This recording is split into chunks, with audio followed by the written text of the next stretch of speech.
संसार में हर एक की हार्दिक इच्छा होती है कि उसकी संतान खूब पढ़ लिख कर तरक्की करे, स्वस्थ और सुखद जीवन व्यतीत करे और घर परिवार की शोभा बने। हाँ, यदि कोई व्यक्ति जन्म से या जन्म पश्चात दुर्घटना अथवा किसी बीमारी से अनायास शरीर का कोई महत्वपूर्ण अंग खो बैठता है या निष्क्रिय हो जाता है, तो परिवार पर एक पहाड़ सा टूट पड़ता है। ऐसी विषम परिस्थितियों में अदम्य साहस और धैर्य से इन चुनौतियों का सामना करने वाले एक हैं श्री केशव चंद्र वधावन, जिनकी जीवन कथा देश के हर विकलांग के लिए अनूठी प्रेरणा की मिसाल है। पोलियो स्वरूप दोनों टांगों से विकलांग, रेंगकर अथवा सरिये से बने कैलिपर्स और बैसाखियों के सहारे चलकर श्री वधावन ने राष्ट्रीय पुरस्कार प्राप्त कर सर्वश्रेष्ठ पत्रकार का सफ़र तय किया। इस समय वे हरियाणा सरकार की हरियाणा संवाद पत्रिका के संपादक और लोक संपर्क विभाग में उप निदेशक के पद पर आसीन हैं।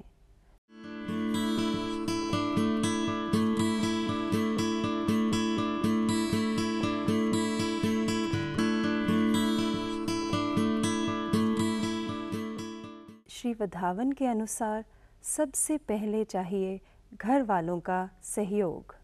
दोस्तों, विकलांगता से निपटने के लिए हमें जिन पड़ावों से गुजरना है, उसमें सर्वप्रथम प्राथमिक पाठशाला घर है, क्योंकि घर में ही माता पिता विकलांग बच्चे से जैसा व्यवहार करेंगे वैसे संस्कार उसमें पलेंगे। लेकिन यहाँ सामान्य बच्चों और विकलांग बच्चों में एक तुलनात्मक विश्लेषण की आवश्यकता है, और उस विश्लेषण के अंतर्गत मेरा अपना अनुभव है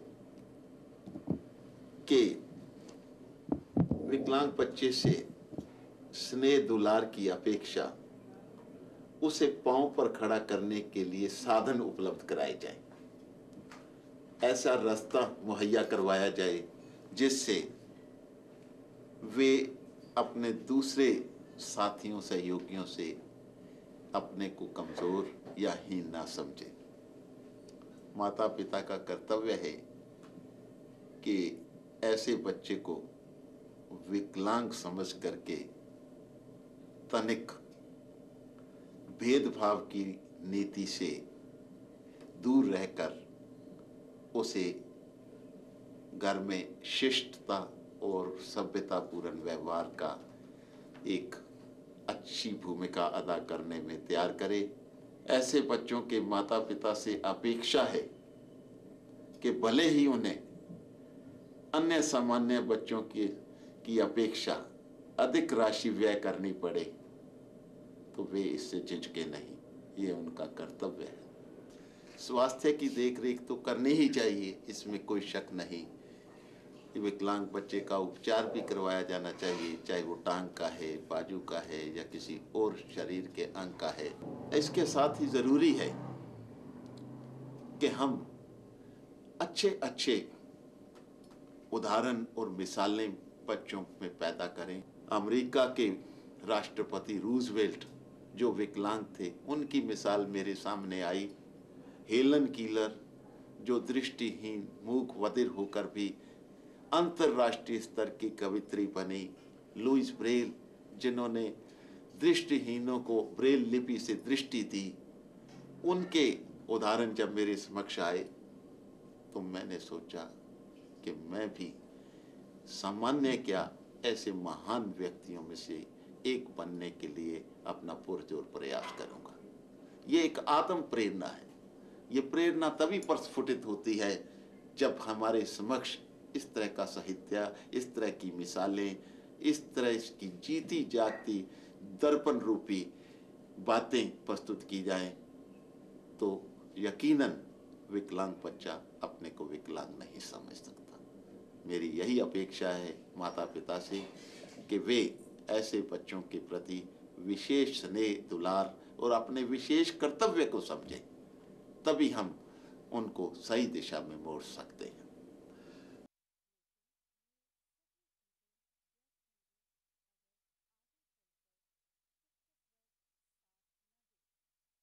अध्यापकों के विषय में मेरा अपना अनुभव है कि बहुत महत्वपूर्ण भूमिका उनकी होती है और वो बच्चों में एक ऐसी भावना पैदा कर सकते हैं जिससे उनके जीवन की नैया बदल जाती है। मुझे याद है जब मैं 10वीं कक्षा में पढ़ा करता था, रिक्शा में अम्बाला के सनातन धर्म स्कूल में जाता था, तो जो मेरे वहाँ के मुख्य अध्यापक थे श्री कृति लाल जैन, उन्होंने कहा, बेटा 8 बजे विद्यालय प्रारंभ होता है, आपको 7 बजे आना होगा। मैं कांपा कि ये सजा मुझे क्यों दी जा रही है, लेकिन अगले ही क्षण मुझे पता लगा कि ये सजा नहीं, ये मेरे लिए एक वरदान है साबित हो रहा है, अभिशाप नहीं। उन्होंने अपने कक्ष में बैठाकर मुझे पढ़ाना प्रारंभ कर दिया।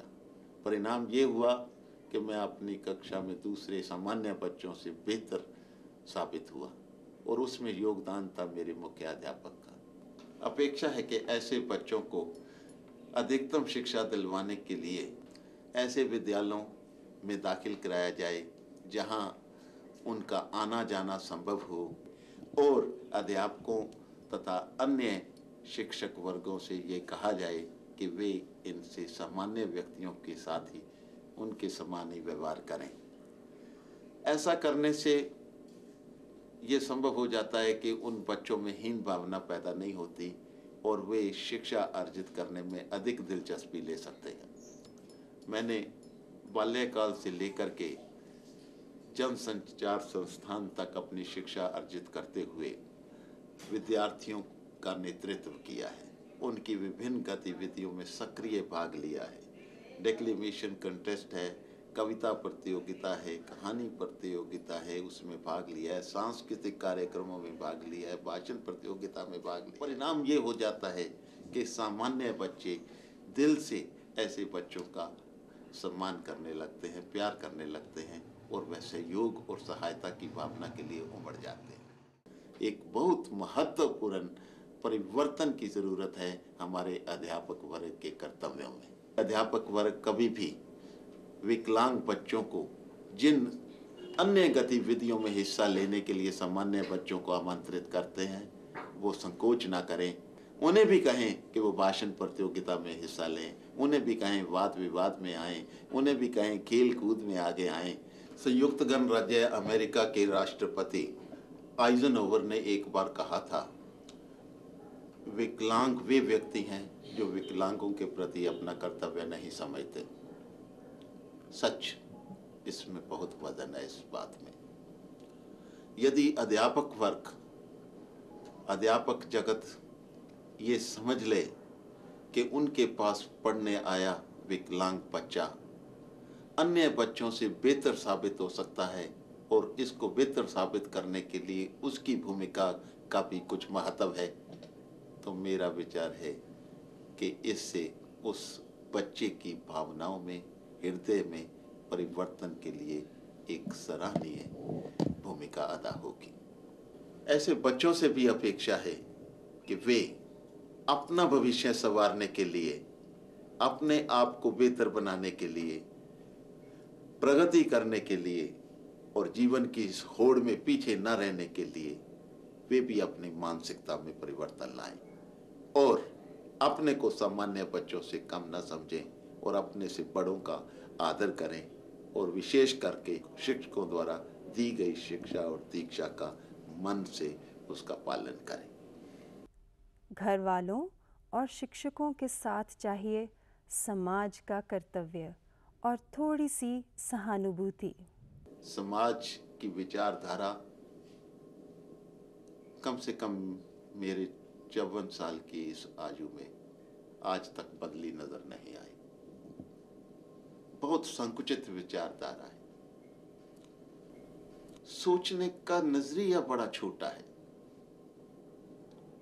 वे समझते हैं सड़क पर जाते एक विकलांग को देखकर जो चलने में असमर्थ है, उसके बारे में अभद्र शब्दों का प्रयोग कर देंगे। ये नहीं सोचते कि उसको अगर सहारे की जरूरत है, तनिक सहारे से वो मंजिल तक पहुंच सकता है, तो उसके लिए हाथ बढ़ाए। बल्कि वक्त ऐसा आ गया है कि वो अपना हाथ बढ़ाना क्या, उधर देखना भी गवारा नहीं करते।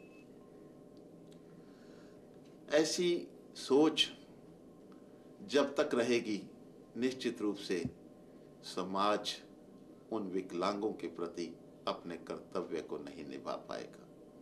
बहुत कहने की बात की जा रही है बरसों से, जब से देश आज़ाद हुआ, कि विकलांगों के लिए फलां फलां अधिमानता दी जा रही है। अधिमानता की बात तो बहुत दूर है, यहाँ समानता ही नहीं हो पा रही। इसलिए आवश्यकता है कि समाज की मानसिकता बदले। समाज की मानसिकता को बदलने के लिए ज़रूरत है कि हम एकजुट होकर के समाज को और सरकार को ये एहसास कराएं कि उनका कर्तव्य क्या है। लेकिन एक बात याद रखिए कि इस संसार में ना ये तुम समझो, ना ये समझो कि तुम सबसे छोटे हो, और ना ये सोचो कि तुम सबसे बड़े हो। सहारा बन के देखो किसी का, सहारे पर तुम किसी के खड़े हो।